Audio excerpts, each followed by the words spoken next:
Back in the early 2000s was when I discovered roller coasters and amusement parks. I moved to Cincinnati, Ohio, and I immediately bought a Kings Island season pass. Someone mentioned Cedar Point. I had never heard of it. I looked it up online and saw Millennium Force and Top Thrill Dragster. The next day I was off work. I drove the 4 hours and was blown away by those amazing rides. Just a couple years later, I had ridden El Toro and Maverick, among others. What does this have to do with VelociCoaster, you may ask? Intamin is what started my love for parks and roller coasters. I have a daughter who is 10 now. I am so happy that we get to experience a new Intamin opening in the States together. This is not just any other coaster, but has the makings of being one of the world's elite.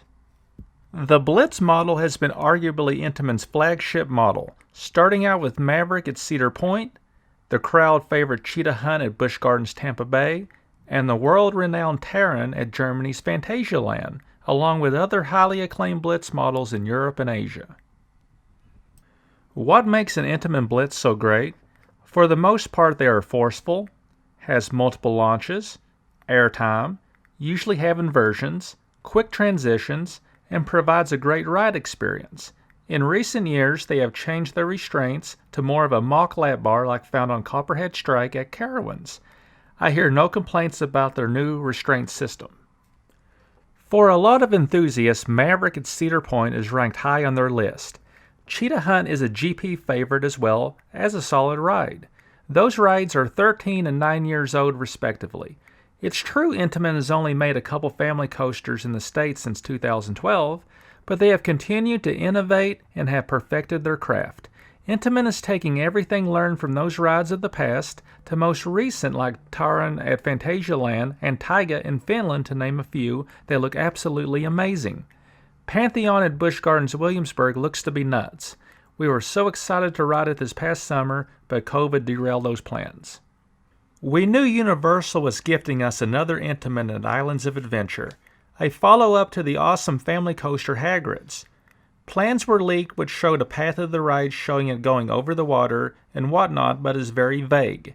It seemed like the track work went up overnight. What quickly jumps out at me besides the 155-foot top hat is the use of the double spine track used in lots of the portions of the ride. Why does that matter?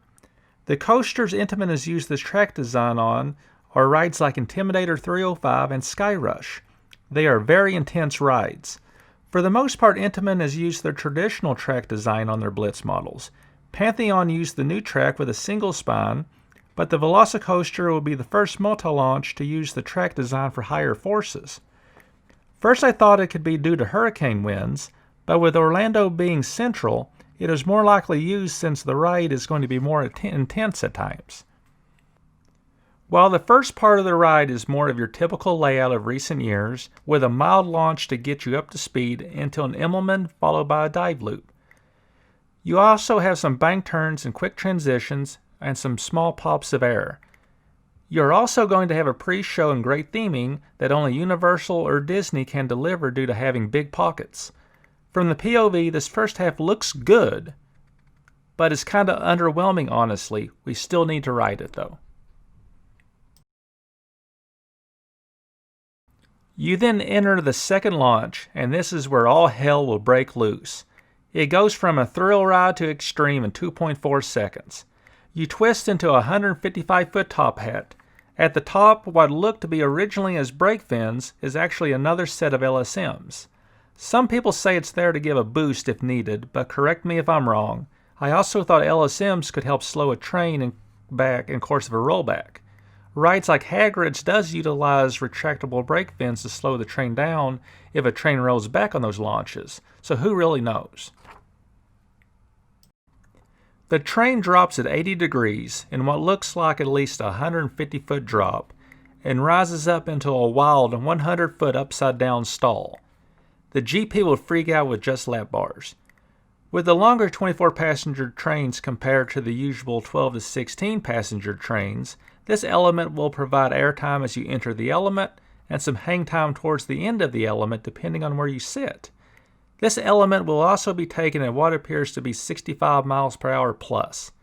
You will get some whip as well with the snappy transition at the end. You rise up into a wave turn-like element that is found on an RMC, followed by an outer banked Airtime hill with also some quick transitions. Next up, you have a smaller RMC-like wave turn, followed by a bunny hop into probably the ride's signature moment, the Heartline roll over the water. Some quick turns and then it's back into the station. The ending after you reach the station will probably have substantial theming as well, as the brake run will be longer so Universal can have more block sections to increase capacity. While the second half of rides like your usual B&Ms, and dare I say most RMCs limp across the finish line, the beauty of the MultiLaunch is that Intamin gives us the highest speed at the second launch. All that double spine track is the second half of the ride. Taking those quick transitions along with the inversions will be swift and forceful. The Heartline roll just over the water looks to be taken at 60 miles per hour plus. It will be beautiful. It does not look to be as intense as the one originally designed for on Maverick, but it will be close and will ultimately give us enthusiasts some closure on what might have been. The ride slams into the brake run with a full head of steam. No one mentions the 24-passenger trains. Maverick has 12-passenger trains, which allow for some quick transitions. The newer generation Blitz coasters utilizes 16-passenger trains. For those that have been ridden those rides know that the smaller the train, the faster you can take the transitions.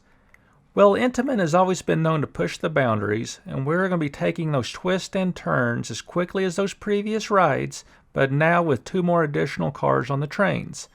The forces are going to be not what we normally have on those types of coasters. I feel this will make the ride more intense. With the ride testing this early, I feel the ride will be broken in by the time they get all the theming completed. I am going to be on the safe side and take my family to Universal Florida in July. 2021 is shaping up to be a great year when it comes to roller coasters in the state of Florida, and also my family, with such great rides opening up for us to ride together. What a great way to put 2020 and this pandemic in the rear view mirror. Thank you, and please consider subscribing, and we'll be releasing some new videos here at Coaster Crush. Thank you.